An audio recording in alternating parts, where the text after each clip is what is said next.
بسم اللہ الرحمن الرحیم۔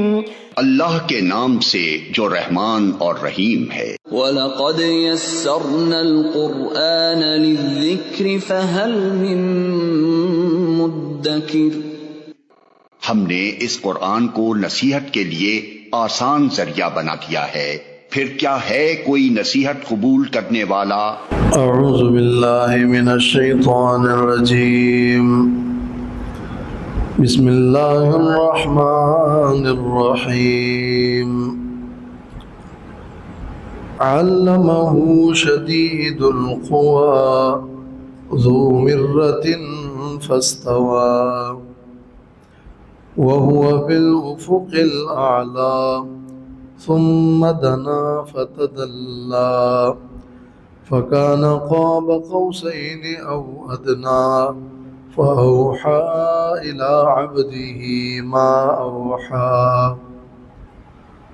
ما كذب الفؤاد ما رأى أفتمارونه على ما يرى ولقد رآه نزلة أخرى عند سدرة المنتهى عندها جنة المأوى إذ يغشى السدرة ما يغشى ما زاغ البصر وما طغى لقد رأى من آيات ربه الكبرى۔ سورۃ النجم میں نبی کریم صلی اللہ علیہ وسلم کی صداقت اور شان رسول کا بیان ابتدائی آیات میں بیان ہو رہا ہے، تو اس سلسلے میں فرمایا کہ نبی صلی اللہ علیہ وسلم کی یہ تعلیم بڑی مستند تعلیم ہے، اور مستند اس لیے ہے کہ علمہ شدید القویٰ، یہ جو وحی آ رہی ہے، وحی کی اس تعلیم کا یہ جو سلسلہ ہے، یہ تعلیم ان کو جبریل امین فرشتہ دے رہا ہے، جو کہ شدید القویٰ، شدید قوت والا ہے، ذو مرۃ، اور وہ طاقت والا ہے۔ مرۃ کا معنی صحت بدن اور صحت اعضاء، اور اسی طرح مرۃ کا دوسرا معنی ہے حسین منظر والا، اور ذو مرۃ کا تیسرا معنی ہے کہ صاف عقل والا۔ تو شدید القویٰ شدید قوت والا بھی ہے، اور ذو مرۃ طاقت والا بھی ہے۔ ان دونوں الفاظ میں فرق کیا ہے؟ تو بعض اہل علم نے ان دونوں الفاظ کے درمیان فرق یہ کیا ہے کہ شدید القویٰ بھی قوت ہی ہے اور ذو مرۃ بھی قوت ہی ہے، لیکن شدید القویٰ کا معنی یہ ہے کہ وہ بے اعتبار جسمانی قوت کے قوی ہے، اور ذو مرۃ کا معنی یہ ہے کہ وہ عقلی اور علمی قوت بھی رکھتا ہے۔ تو شدید القویٰ قوت جسمانی اور ذو مرۃ قوت علمی اور عقلی۔ وہ جبریل امین ایک بڑا ہی زبردست قوت رکھنے والا طاقتور فرشتہ ہے، بے اعتبار قوت اور طاقت ظاہری کے بھی، اور روحانی اور علمی اور عقلی قوت کے اعتبار سے بھی۔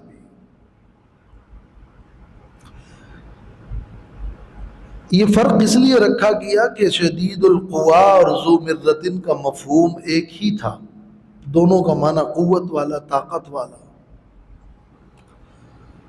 ورنہ یوں بھی کہا جا سکتا ہے کہ شدید القوا شدید قوت والا ہے،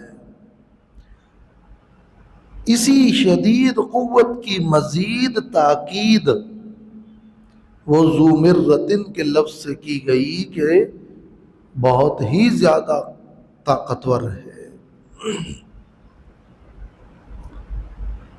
اس جبریل امین نے نبی صلی اللہ علیہ وسلم کے پاس اس وحی کو پہنچایا ہے۔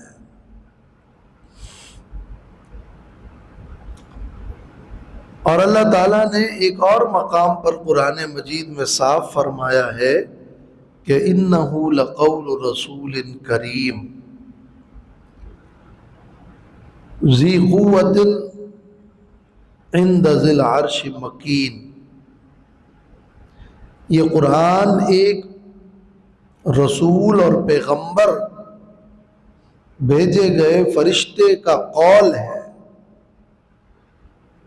جو بڑا طاقتور ہے اور عرش والے کے نزدیک بڑا اس کا مرتبہ ہے۔ تو اس آیت سے یہ تشریح ہو گئی کہ یہاں جبریل امین مراد ہے۔ فاستوى، تو وہ جبریل برابر ہوئے اور بلند ہوئے، اور اللہ کے نبی صلی اللہ علیہ وسلم نے جب جبریل امین کو دیکھا تھا اس کی اصلی شکل میں، تو یہ اس کا بیان ہے کہ فاستوى، وہ جبریل آسمان کی بلندی میں بلند ہوئے۔ تو فاستوى کا معنی ہوا ارتفع جبریل، جبریل آسمان میں بلند ہوئے۔ اور فاستوى کا معنی یہ کہ اپنی اس اصلی صورت پر قائم ہوئے، قام فی صورتہ التی خلقہ اللہ علیہا، یعنی جبریل برابر ہوئے کا معنی یہ کہ وہ اپنی اصلی صورت میں سامنے آ گئے، قائم ہوئے اپنی ہی صورت پر۔ اور فاستوى کا معنی یہ ہے کہ آسمان کے افق میں وہ بلند نظر آئے، اور فاستوى کا معنی یہ ہے کہ وہ جبریل پوری طرح نظر آ گئے۔ تو یہ ہے فاستوى۔ وَهُوَ بِالْأُفُقِ الْأَعْلَى، اور حال یہ ہے کہ یہ جبریل آسمان کے بالائی کنارے پر تھے۔ افق کا معنی ہے آسمان کا وہ حصہ جو زمین سے ملتا ہوا دکھائی دیتا ہے۔ تو اعلیٰ کا معنی ہے بلند اور بالائی۔ تو بالائی افق اور مشرقی افق پر جبریل نبی کریم صلی اللہ علیہ وسلم کو نظر آئے، اور اپنی اصلی شکل میں جبریل امین کو نبی کریم صلی اللہ علیہ وسلم نے 2 بار دیکھا ہے۔ یہ وہ پہلی بار کا ذکر ہے کہ وَهُوَ بِالْأُفُقِ الْأَعْلَى۔ جیاد نامی مقام پر اوپر سے آواز آئی، آپ نے نظریں اٹھائی اور دیکھا کہ جبریل امین اپنی اصلی شکل میں آسمان کے افق پر کرسی پر بیٹھے ہوئے ہیں، اور جبریل امین کے 600 پر ہیں۔ ثم دنا، پھر وہ جبریل قریب ہوئے، آسمان کے افق پہ نظر آئے اور پھر قریب ہوئے. فتدلا تو خوب قریب ہوئے. فتدلا کا معنی ہوتا ہے لٹکنا، لٹک آنا اور جھک جانا. تو گویا اوپر افق سے وہ ذرا جھک گئے اور لٹک آئے یہاں تک کہ خوب قریب ہو گئے. تو صرف قریب ہی نہیں ہوئے بلکہ فتدلا اتر آ کر جھک کر لٹک کر زیادہ قریب ہو گئے اور معلق ہو گئے. فکان قاب قوسین او ادنا تو ہو گیا یہ فاصلہ پیغمبر اور جبریل کے درمیان. پیغمبر صلی اللہ علیہ وسلم اور جبریل کے درمیان کا یہ فاصلہ ہو گیا قاب قوسین، دو کمانوں کی مقدار کے برابر. قوس کہتے ہیں کمان کو، اور قابہ کا معنی ہے مقدار. او ادنا یا اس سے بھی زیادہ کم. جیسے دو کمان ہوتے ہیں، ان دو کمانوں کے درمیان کا فاصلہ قریب اور کم ہوتا ہے، ایسے ہی جبریل پیغمبر صلی اللہ علیہ وسلم کے قریب آ گئے، یعنی نہایت قریب آ گئے.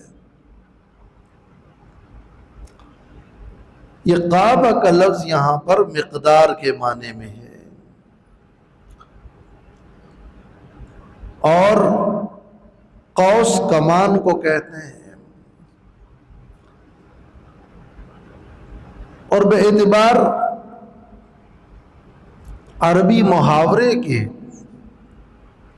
جب دو بندوں اور دو لوگوں کے درمیان صلح ہوتی یا دو دوست آپس میں دوستی کرتے اور آپس میں ایک ہونے کا معاہدہ کرتے تو دونوں اپنے کمان ایک دوسرے کے ساتھ ملاتے، اور کمان دونوں جب ملاتے تو یہ گویا کہ اشارہ ہوتا دوستی کا.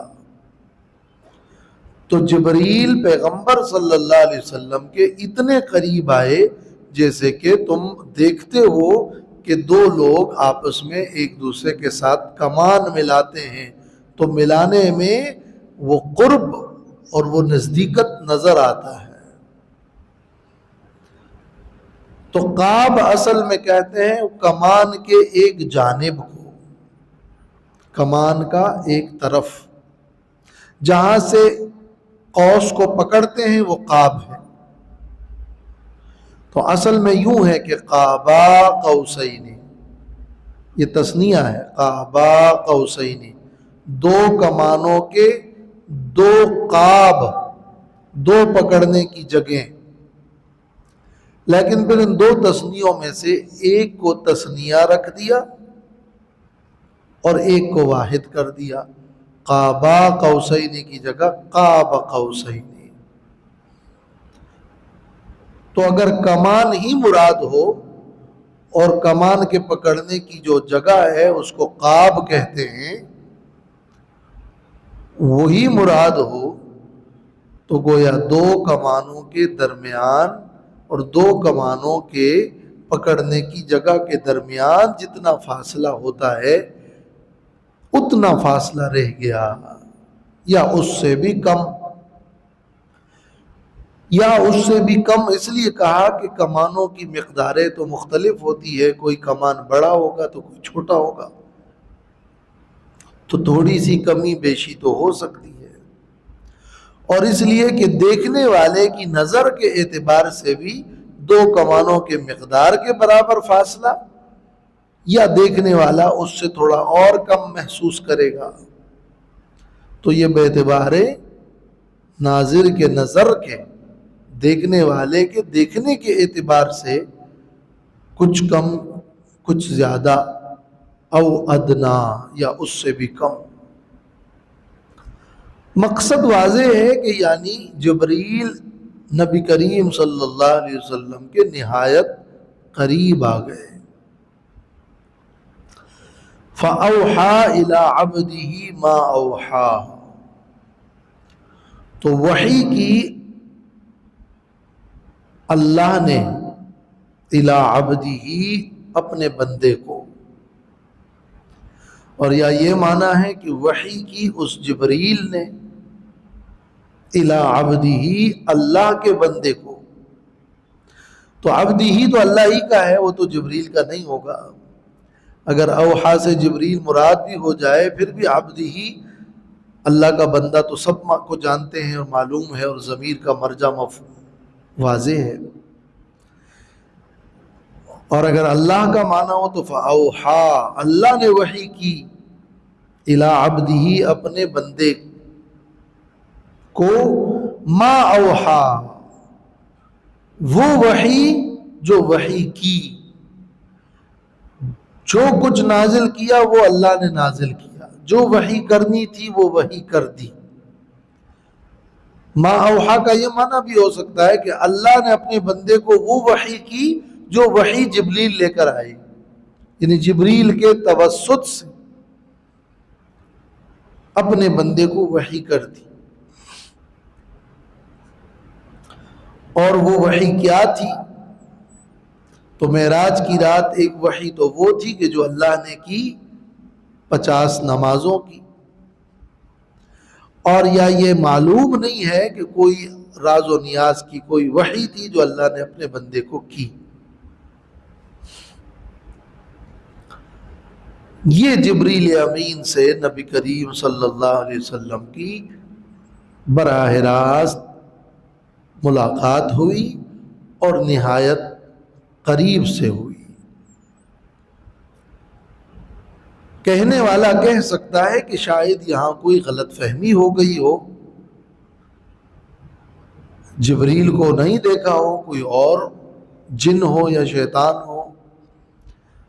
فرمایا ما کذب الفؤاد ما رآ، نہیں غلطی کی دل نے اس میں جو انہوں نے دیکھا، جو کچھ نبی صلی اللہ علیہ وسلم نے دیکھا اس میں آپ کے دل نے کوئی غلطی نہیں کی۔ کذبہ کا معنی جھوٹ بھی ہوتا ہے اور کذبہ کا معنی غلطی بھی ہوتا ہے۔ یہاں ما کذب الفؤاد یعنی ما اخطأ الفؤاد، دل نے غلطی نہیں کی، خطا نہیں کی۔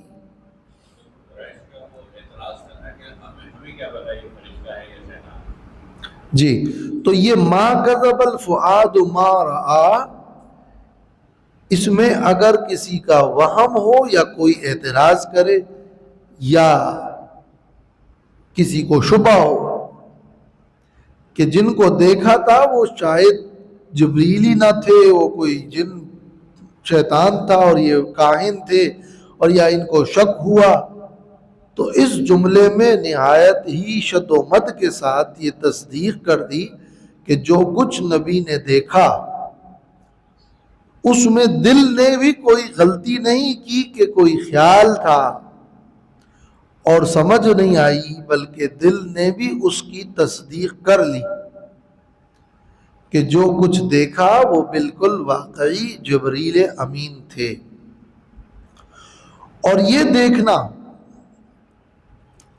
یہ جبریل امین کو اصلی شکل میں دیکھنا، یہ اس وقت کی بات ہے کہ جب غار حرا میں نبی کریم صلی اللہ علیہ وسلم کے پاس جبریل امین ایک بار آ چکے تھے اور جبریل سے ملاقات ہوئی تھی، وہ تو اصلی شکل میں نہیں تھی، لیکن اس کے بعد یہ دوسری بار جب آسمان پر نگاہ اٹھائی اور جبریل کو اپنی اصلی شکل میں دیکھا تو آپ فوری سمجھ گئے کہ یہ وہی فرشتہ ہے جو غار حرا میں آیا تھا۔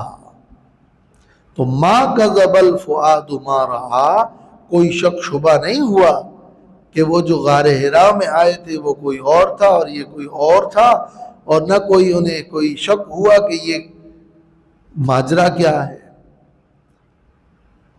اور اس کی بنیادی وجوہات کئی ہیں۔ ایک یہ کہ جبریل امین کو دیکھا تو دن میں دیکھا، کوئی اندھیرا تو نہیں تھا۔ جبریل امین کو دیکھا تو کوئی خواب میں نہیں دیکھا، نیم خوابی میں نہیں دیکھا، بے ہوشی میں نہیں دیکھا۔ جبریل امین کو دیکھا تو جبریل امین کی صورت ہی ایسی تھی کہ وہ دیکھنے سے ہی معلوم ہوتا تھا کہ یہ فرشتہ ہے، یہ کوئی جن بوت شیطان نہیں ہو سکتا۔ خود نبی کریم صلی اللہ علیہ وسلم کی کمال صحت اور کمال عقل وہ بھی اس بات کا متقاضی تھی کہ یہ جبریل امین ہے۔ تو جب دیکھنے والے کو ذرا سا شبہ نہ ہو اور صحت اور عقل کامل ہو، اور جس کو دیکھا اس کے دیکھنے کا بھی منظر ایسا ہو کہ کسی شبہ کی گنجائش نہ ہو، تو ما کذب الفؤاد ما رآ۔ اور سب سے بڑھ کر سب سے اہم بات وہ یہ ہے کہ نبی کے پاس نور نبوت ہوتا ہے، جس نور نبوت سے انہیں کسی قسم کا کوئی شبہ اور شک ذرہ برابر بھی نہیں گزرتا، اور وہ فرشتے کو پہچان لیتے ہیں۔ یہ وہ ما کذب الفؤاد ما رآ ہے۔ لہذا ان تمام تر قرائن، ناظر اور منظور کی حالت اور پیغمبر صلی اللہ علیہ وسلم کی وہ کیفیت بجائے خود بدیہی بات تھی کہ واقعی جبریل امین کو ہی دیکھا۔ ما کذب الفؤاد، دل نے جھوٹ نہیں بولا۔ ایک ہے ما کذب، تکذیب نہیں کی، جھٹلایا نہیں، تو یہاں تکذیب کا لفظ نہیں ہے، یہاں کذب کا لفظ ہے۔ دل نے جھوٹ نہیں بولا، یعنی دل نے غلطی نہیں کی، اور دل نے جو کچھ دیکھا تھا اس کی پوری طرح تصدیق کی اور اتفاق کیا کہ ہاں جو میں نے دیکھا وہ جبریل امین ہے۔ وَأَفَتُمَارُونَهُ عَلَى مَا يَرَى، کیا پس تم جھگڑتے ہو ان سے؟ یہ میرا سے ہے، میرا کا معنی جھگڑنا۔ اَفَتُمَارُونَهُ، کیا تم اس پیغمبر سے جھگڑتے ہو؟ عَلَى مَا يَرَى، اس فرشتے پر جو انہوں نے دیکھا، اور دیکھا نہیں بلکہ دیکھتا ہے۔ عَلَى مَا رَآ نہیں ہے بلکہ عَلَى مَا يَرَى ہے۔ جس جبریل فرشتے کو یہ پیغمبر دیکھتا ہے، کیا تم ان سے اس کے بارے میں جھگڑتے ہو؟ وَلَقَدْ رَآهُ نَزْلَةً أُخْرَى، یہ پہلی بار نہیں ہے جو یہاں جبریل کو دیکھا تھا، بلکہ اور البتہ تحقیق کے ساتھ اس پیغمبر نے جبریل امین کو دیکھا تھا نزلتاً اخری، دوسری بار بھی۔ تو دوسری بار جبریل امین کو کہاں دیکھا؟ عند سدرۃ المنتہا، سدرۃ المنتہا کے پاس، وہ 7ویں آسمان میں جو بیری کا درخت ہے سدرہ، اور جو اس عالم دنیا اور آسمانوں کی انتہائی مقام ہے اوپر جا کر، اور اوپر سے نیچے کے لیے وہ ایک انتہائی مقام ہے۔ یہاں کے اعمال اور دعائیں اوپر چڑھتی ہے سدرۃ المنتہا تک، اور اوپر سے اجر و ثواب اور احکام کا نزول ہوتا ہے سدرۃ المنتہا تک، اور وہ اس عالم کا ایک انتہائی مقام ہے، جو اعمال کی انتہائی مقام بھی ہے اور جو علوم کا بھی انتہائی مقام ہے کہ اس سے آگے کسی کو بھی قدرت اور اجازت نہیں کہ آگے کیا ہے. اس اعتبار سے اس کو منتہا کہتے ہیں. تو اس سدرۃ المنتہا کے پاس جبریل امین کو نبی صلی اللہ علیہ وسلم نے اصلی شکل میں وہاں بھی دیکھا. یہ سدرۃ المنتہا کہاں پر ہے؟ عندہا جنت المأوا، اس کے پاس جنت المأوا ہے، رہنے کی جنت. اور وہ جنت المأوا جس میں لوگ جزا و سزا حساب کتاب کے بعد جنت میں جائیں گے، اس جنت المأوا کے پاس یہ سدرۃ المنتہا ہے. گویا کہ جنت ساتوں آسمان کے اوپر اس سدرۃ المنتہا کے آگے ہے. جنت کا مقام یہ ہے. اور اس کو جنت المأوا مأوا اس لیے کہتے ہیں کہ اس میں آدم علیہ السلام نے ٹھکانہ لیا اور پناہ لی، اور آدم علیہ السلام اس میں ٹھہرے رہے. اس اعتبار سے اس کو المأوا کہتے ہیں. اور مومنین بھی اس جنت میں داخل ہوں گے اور رہیں گے، اس لیے بھی اس کو جنت المأوا کہتے ہیں. وہ جو مقام تھا، وہاں جو بیر کا درخت تھا، اس کی پوری ماہیت تو اللہ ہی جانتا ہے. ہاں نبی کریم صلی اللہ علیہ وسلم نے یہ فرمایا ہے کہ اس کا پھل حجر مقام کے مٹکوں کے جیسا ہے، اور اس کے پتے ہاتھیوں کے کانوں کے جیسے ہیں. یہ ذکر حدیث میں ملتا ہے. اور وہاں ایک بڑا ہی نورانی اور روحانی منظر دیکھا. اذ یغشی السدرۃ ما یغشاہا، جب چاہ رہا تھا اور جب ڈانپ رہا تھا اس سدرہ اور بیر کے درخت کو، ما یغشا، وہ جو ڈانپ رہا تھا، جو کچھ اس پر چھا رہا تھا وہ چھا رہا تھا. بتایا نہیں کہ وہ کیا تھا. جس چیز نے اس کو ڈانپا تھا وہ اس کو ڈانپ رہا تھا. وہ ما یغشا جو ہے یہ اس یغشا کا فاعل ہے، یعنی ابہام ہے. جو چیز ڈانپنے والی تھی وہ اس کو ڈانپ رہی تھی. اس چیز نے اس کو گھیرے میں لیا تھا جس چیز نے گھیرے میں لیا تھا. یعنی اس کی تو شان ہی کچھ عجیب تھی کہ نبی کریم صلی اللہ علیہ وسلم نے بھی یہی فرمایا کہ فَخَشِيَهَا أَلْوَانٌ مَا أَدْرِي مَا هِيَ. اس سدرہ کو کچھ رنگوں نے گھیر لیا تھا کہ میں نہیں جانتا کہ وہ کیا تھا. اور مسلم شریف کی ایک حدیث میں یوں الفاظ ہیں کہ وہاں فراش من ذہب، سونے کے پروانے تھے اور سونے کے پتنگان تھے جس نے اس کو گھیرا ہوا تھا.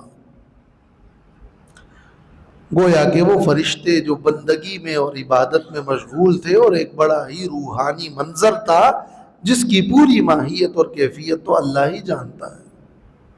ما زاغ البصر وما طغى، ٹیڑھی نہیں ہوئی نگاہ، نگاہ ٹیڑھی نہیں ہوئی. وما طغى، اور نگاہ نے حد سے تجاوز بھی نہیں کیا. نبی کریم صلی اللہ علیہ وسلم کی عظیم شخصیت ایسی تھی کہ وہاں بادشاہ کے دربار میں اس عظیم حسن ادب کا طریقہ اختیار فرمایا کہ انہوں نے جو اللہ تعالی کی قدرت کے مناظر تھے اس کو دیکھا اور دائیں بائیں نظریں نہیں پھیری، نظریں نہیں ٹیڑھی کی، بلکہ بڑے وقار سے، سنجیدگی سے اور ادب سے اس منظر کو دیکھا۔ اور جی یہ معراج ہی کا تو ہے، سدرۃ المنتہا پر تو معراج میں ہی پہنچے۔ ظاہر ہے کہ معراج کا واقعہ جو اس آیت میں عند سدرۃ المنتہا ہے اور وَلَقَدْ رَآهُ نَزْلَةً أُخْرَىٰ ہے، یہ معراج ہی کا ذکر ہے جو قرآن میں ہے۔ ایک اسراء ہے، سبحان الذی اسریٰ بعبدہ، وہاں اسراء ہے۔ تو کچھ حضرات کہتے ہیں کہ نہیں، یہ معراج کا ذکر نہیں ہے قرآن میں، یہ وہ مقام ہے جہاں معراج کا ذکر ہے۔ وَلَقَدْ رَآهُ نَزْلَةً أُخْرَىٰ عِندَ سِدْرَةِ الْمُنتَهَىٰ۔ تو عجائبات قدرت کو دیکھتے ہوئے نظر ٹیڑھی نہیں ہوئی کہ دیکھے کہیں اور، نظر ٹیڑھا ہونا یہ ہے کہ کہیں اور دیکھیں۔ وما طغیٰ، اور نظر نے حد سے تجاوز بھی نہیں کیا، یعنی آپ بڑے ادب سے اور بڑی ہی سکون اور وقار سے ان عجائبات قدرت کو دیکھ رہے تھے، اور جیسے ایک ناشناس اور بے ادب کہیں جا کر صرف دائیں بائیں دیکھتا رہتا ہے اور مقصود ہاتھ سے چلا جاتا ہے، تو وہ ایسے نہیں تھے، اور واقعتاً ان عجائبات قدرت کو اس نگاہ سے اچھی طرح استقامت کے ساتھ دیکھا۔ لقد رأى من آیات ربہ الکبریٰ، البتہ پیغمبر صلی اللہ علیہ وسلم نے اپنے رب کی بڑی نشانیوں کو دیکھا۔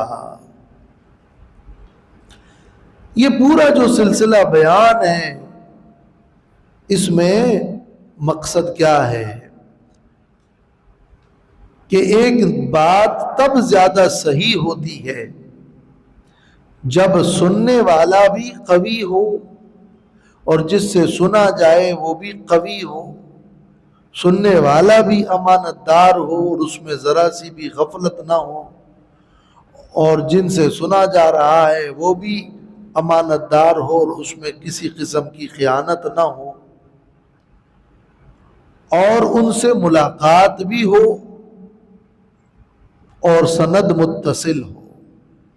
جیسے کہ صحیح حدیث کسے کہتے ہیں کہ راوی جو ہے وہ قوی ہو، فاسق اور غافل نہ ہو، اور راوی مروی عنہ کے درمیان سند متصل ہو اور ملاقات ہو، رؤیت ہو یا امکان رؤیت ہو یا ملاقات ہو۔ یہاں یہ اللہ کا کلام اور اللہ کی یہ وحی اتنی مستند ہے کہ سننے والا تو صادق و امین ہے ہی،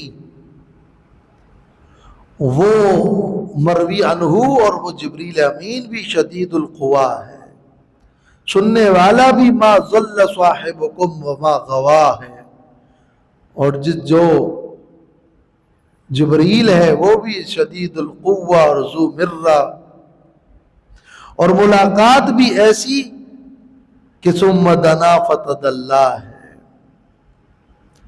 اور وہ بھی ایسی کہ اصلی شکل میں دیکھا بھی ہے، اور غفلت کسی قسم کی نہیں ہے کہ ما کذب الفؤاد ما رآ ہے۔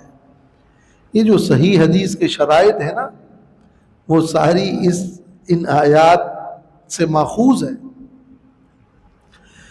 تو صداقت رسول صلی اللہ علیہ وسلم کا بیان علی وجہ الاکمل ہو رہا ہے کہ یہ ان ہوا الا وحی یوحیٰ، یہ اللہ کی طرف سے بڑی مستند وحی ہے، جہاں اپنے رب کی قدرت کی بہت ساری نشانیاں دیکھی۔